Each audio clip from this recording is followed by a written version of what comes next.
ബ്രദറെ, ഈ സിസ്റ്ററിന്റെ പേര് തങ്കമ്മ. കുറുപ്പുംപടിയിൽ നിന്നാണ് വരുന്നത്. അമ്മ വരുന്നത് കുറുപ്പുംപടിയിൽ നിന്നാണ്. ഈ സിസ്റ്ററിന്റെ മരുമകൾ സംഗീതയുടെ സാക്ഷ്യം പറയാനായിട്ടാണ് ആയിരിക്കുന്നത്. മരുമകൾ ക്യാൻസറിൽ നിന്ന് വിടുവിക്കപ്പെട്ട സാക്ഷ്യമായിട്ടാണ്. ഒന്ന് കൈയടിച്ച് കർത്താവിനെ സ്തുതിക്കാൻ നമുക്ക്. ആമേൻ.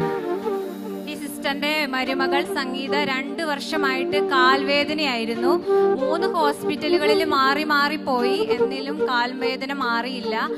അവർ പറഞ്ഞത് നട്ടെല്ല് ജാം ആയത് മൂലമാണ് കാൽവേദന എന്ന് പറഞ്ഞ് നട്ടെല്ലിന് ഒരു ഓപ്പറേഷൻ കൂടി ചെയ്തു, എന്നിട്ടും കാൽവേദന മാറിയില്ല. MRI സ്കാൻ എടുത്തപ്പോഴാണ് നട്ടെല്ലിന് ക്യാൻസർ ആണെന്ന് തിരിച്ചറിഞ്ഞത്. ഈ അമ്മ നമ്മുടെ പെരുമ്പാവൂർ ചർച്ചിൽ എല്ലാ ആഴ്ചയും വന്ന് പ്രാർത്ഥിക്കുന്ന മകളാണ്. സിസ്റ്റർ എല്ലാ ആഴ്ചയും വന്ന് പ്രാർത്ഥിച്ചതിന്റെ ഫലമായിട്ട് നട്ടെല്ലിലുള്ള ക്യാൻസർ പൂർണ്ണമായും മാറിപ്പോയി. ഒന്ന് കൈയടിച്ച് കർത്താവിനെ സ്തുതിച്ചേ. ഇത് പെരുമ്പാവൂർ ചർച്ചിൽ നടന്ന കാര്യമാണ്. വണ്ടർഫുൾ. അതുപോലെ തന്നെ ഇപ്പോ വീണ്ടും പരിശോധിച്ചു അമ്മേ? പരിശോധിച്ചു. വീണ്ടും പരിശോധിച്ചു. 3-ാം മാസമാണ് പരിശോധന വന്നത്. ലെൻസ് പരിശോധിച്ച് പറഞ്ഞ ഒരു കറുപ്പുണ്ടെന്ന് പറഞ്ഞു.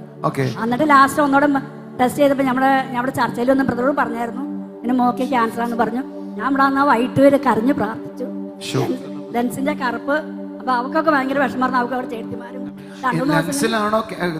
നടുവിനാണ് ക്യാൻസർ മാറി. ടെസ്റ്റ് ചെയ്തപ്പോ ലെൻസിന് ഒരു കറുപ്പുണ്ടായിരുന്നു പറഞ്ഞു.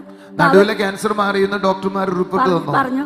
അന്റെ ലെൻസിന് ഒരു കറുപ്പ് പറഞ്ഞ റേഡിയേഷൻ 3 പ്രാവശ്യം ചെയ്യണം, 3 മാസം ചെയ്യണം, സംഗീത പേടിക്കണമെന്നൊക്കെ പറഞ്ഞു. അപ്പൊ ഞാൻ പറഞ്ഞു എന്റെ അപ്പൻ അവിടെ കയ്യെ പിടിച്ച് ഉയർത്തും, അവർക്ക് അങ്ങനെ വരില്ല എന്ന് പറഞ്ഞത്. അവിടെ 2 കുഞ്ഞു പിള്ളേർ, അവർക്ക് ഭയങ്കര സങ്കടം. ലങ്സിലെ ക്യാൻസർ മാറിയോ? ലെൻസിൽ ക്യാൻസർ ഉണ്ടായില്ല, പാടുണ്ടായുള്ളൂ. നട്ടലിന്റെ ക്യാൻസർ മാറി. ലങ്സിലെ ക്യാൻസർ അല്ല, അതൊരു പാടായിരുന്നു. ചിലർക്ക് ജന്മനാൽ അങ്ങനെ ഉണ്ടാവുന്നവരും. അത് കുത്തിയെടുത്തപ്പോ അവര് പറഞ്ഞു പ്രശ്നമൊന്നുമില്ലാന്ന് പറഞ്ഞു. ഒന്ന് കൈയടിച്ച് കർത്താവിനെ സ്തുതിച്ചേ.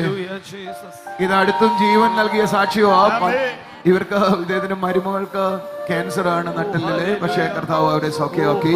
കൈകളടിച്ച് കർത്താവിനെ സ്തുതിക്കാൻ നമുക്ക്. യേശുവെ എന്ന് ഉറക്കെ വിളിക്കാം. അമ്മയുടെ പ്രാർത്ഥന കൊണ്ടാണ് 1.5 വർഷം കൊണ്ട് മാറിയെന്ന് എല്ലാവരും പറഞ്ഞു. കർത്താവ് ചെയ്ത അത്ഭുതത്തിനൊന്ന് കൈയടിച്ച് കർത്താവിനെ സ്തുതിച്ചേ. ഒരു നല്ല ആമീൻ പറഞ്ഞേ.